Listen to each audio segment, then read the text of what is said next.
What's up, guys? How you guys doing today? I hope everyone is doing fantastic. As you can see, I'm doing wonderful today. We have a great video for you today because Newcastle United just tied to Liverpool 2-2, and early on during the day, Manchester City won 2-1 against Bournemouth, giving Bournemouth their first defeat since January 2025. The invisibility is over for Bournemouth. And of course, we are not forgetting United getting destroyed by Brighton 4-0. We're going to try to analyze these games. And of course, we're going to talk a little bit about the game that took place yesterday. Tottenham getting destroyed by Brentford. Man United losing to Hull City. So we're going to analyze it because this is the first week of the Premier League. And we're going to try to see which team is ready and which team can challenge Arsenal. Can Arsenal hold into their title? So in this video, we're going to try to address those because tomorrow we're going to see Chelsea Football Club play, and so we're going to compare Chelsea to the rest of the team that already played, because among the top six, the so-called big four or big six, we saw how United played and we saw how Tottenham played, and yeah, it doesn't project confidence, so we're gonna try to analyze them. Welcome back to another video. Welcome to the world of soccer. If you're not already subscribed, make sure to subscribe, like, and share this video with your friend so the channel can grow, right? So without wasting any time, we're gonna just start with the game that just ended, right? Because it was an interesting game. Every time Liverpool go to St. James Park, it is a very big game. It's kind of always intense, especially Isaac coming back to Newcastle after forcing his move to Liverpool.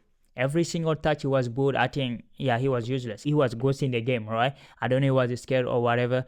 But indeed, both of these teams have a new head coach. You have a Jesslyn. He's a German, and he coached in Saudi Arabia. He coached in Germany. So now this is the first game as a Premier League, coaching a Premier League team. And of course, you have Areola, who moved from Bournemouth to Liverpool, right? So we're gonna just try to see what kind of tactic they were bringing, because when Eddie Howe stepped down last year, we were okay, who is going to get the job and how he's going to make this team play. And Newcastle fans saw something today because the energy is there. It's still the same team.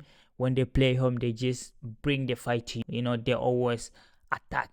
Especially those two goals was a beautiful counter-attack. Both of them were fantastic.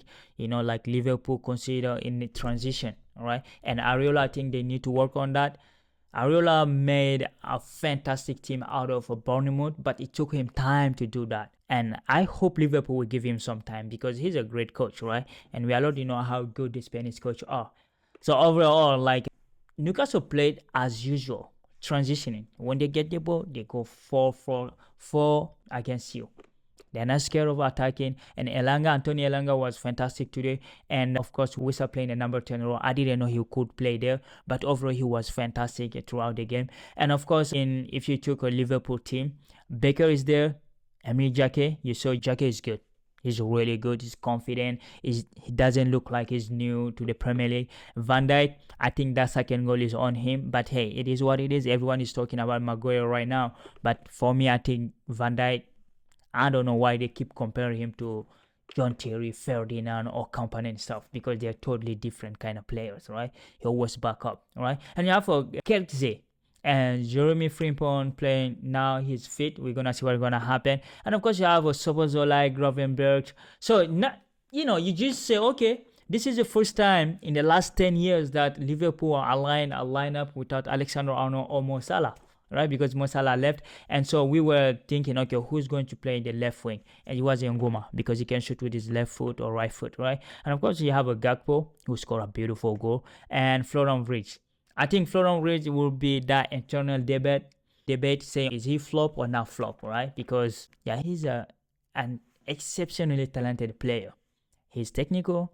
He can dribble. He can shoot. It's just like, I don't know if the Premier League is too fast for him or whatever. I don't understand what is his problem, because when he was at Bayer Leverkusen, he was cooking, bro. He was cooking. But maybe the adversity are different, all right? And of course, you have Alexander Isaac playing forward, all right? So for me, overall, Areola tried to implement the same system he was playing at the Bournemouth. It's going to take him time. 4-2-3-1 at Liverpool is a team that usually play 4-3-3. But for the past 2 seasons in the Arne Slot, they tried a 4-2-3-1, right? And he lost his job during the summer. Until the last minute, that dude did not suspect that he's going to be fired, right? But he lost his job.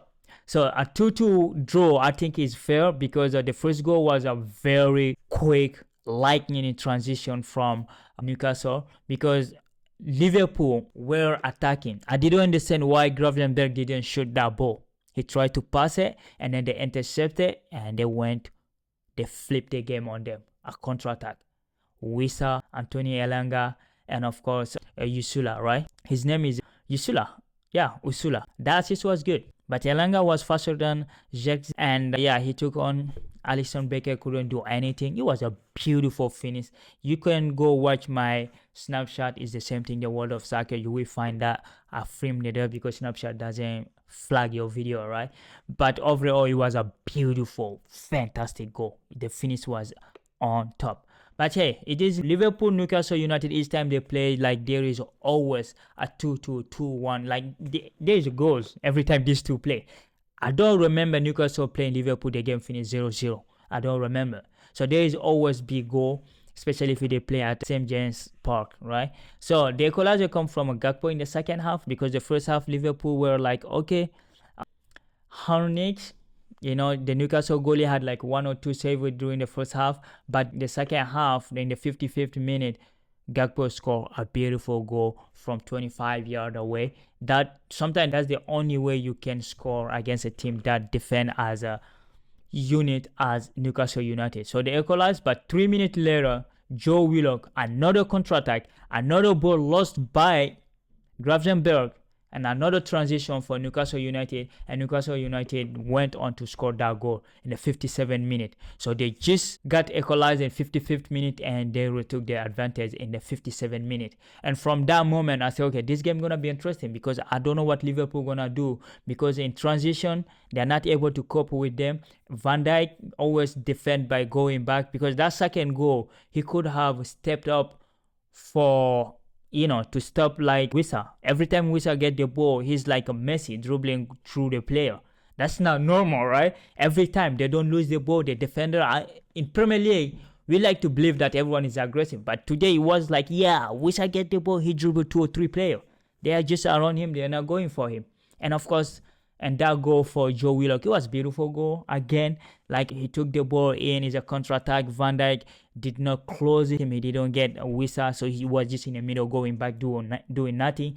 And of course, Joe Willock scored in the 57th minute. And you have St. James Park roaring again. Like it was fun. Like that game is just interesting to watch. And of course, in the last minute of the game, Dominic Szoboszlai equalized it. And a penalty is a clear penalty. You cannot dispute it. The pass came and the boy from Osasuna, because Muenos, he was kicked. Like Luis Hall kicked him. It was a penalty. Nobody will discuss that. I don't think even Newcastle fan will challenge it after the game. So it was a penalty, and of course Dominic Szoboszlai took up and scored. I thought they would give Isaac the ball to score his goal, but they did not. Right? That would be interesting to see when he was taking the penalty, how St. James Park would react to it, right? But hey, for me, I would say Arola, he need time. And Liverpool, I don't think Liverpool is the team that are going to challenge Arsenal this year, because I saw Arsenal play. Arsenal is the only team that won their game without trouble, right? The rest are just struggling. Like the rest are hard. Like Everton won, but we know Everton where they're going to finish, 8-10, right? And you have Ipswich Town winning against Sunderland. We know Ipswich Town going to be fighting for relegation. Brentford destroying Spurs. We know Brentford is an 8-10 team. So like it's going to be interesting to see where they're going to go. And Brighton did the same, 4-0 against Aston Villa. But it was a red card, right? Unai Emery guys took red card earlier in the game. So like it was hard to cope with Brighton. Like they don't play. It's not easy for them. Because when Victor Lindelof scored that first goal, it's an own goal for Aston Villa, and of course they concede the second goal. Like a lot of people will say, whoa, it's 4-0 because of the red card. Even me, that's what I was thinking. But they concede 4 goals before Joe Gomez get the red card, right?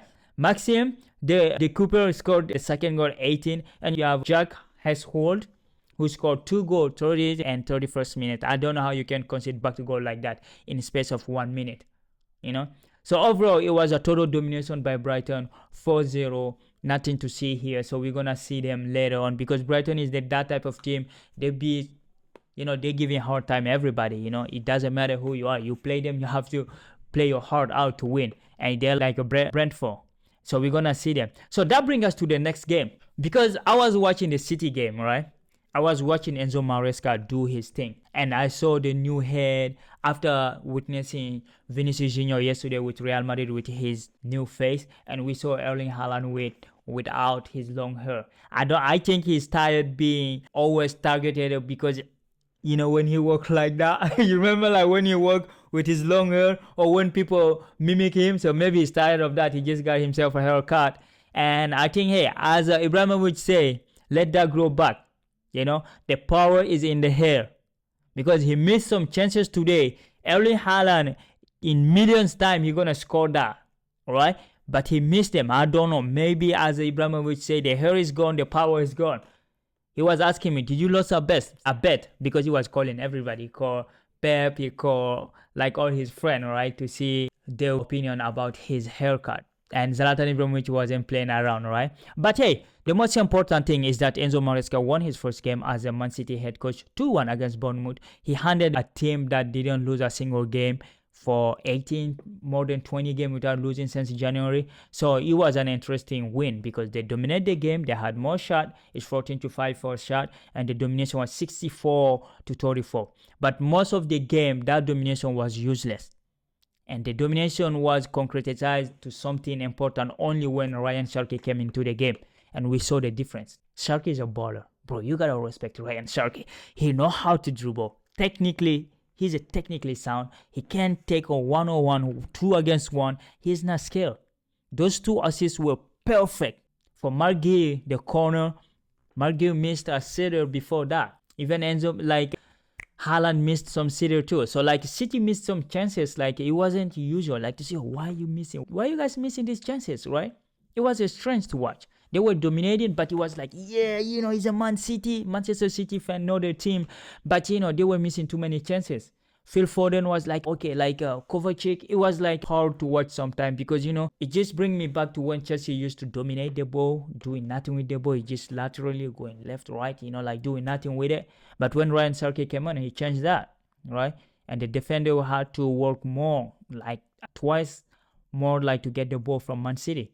And of course, that goal from the corner kick, Marguerite finishing in the 81st minute. And of course, they scored the second goal in 90+2. Josko Govjo scoring the second goal. And a crazy magician assist from Ryan Sharkey. It was just beautiful to watch. The way he picked up that pass, his vision is like 10 out of 10.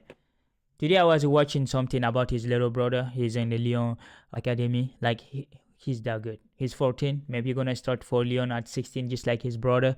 But I think it is in their family, the technicity, because that dude is technically sound. So he changed the game completely. He saved Enzo Maresca day for the first time, first game, and first win at the Etihad. So we're gonna see the next game, because in their third game they will be playing United, I think. So it's gonna be interesting to watch, right? So overall, it was an interesting day. Like I said, Man City got the 3 point. And like if you look now, the team with 3 points, they are like few. There's a few of them. The top of the table right now is Brighton, Brentford, I think is the alphabetic thing. And you have Arsenal, and you have Hull City, Everton, Ipswich Town, Man City, and Leeds. Those are the teams that won the game.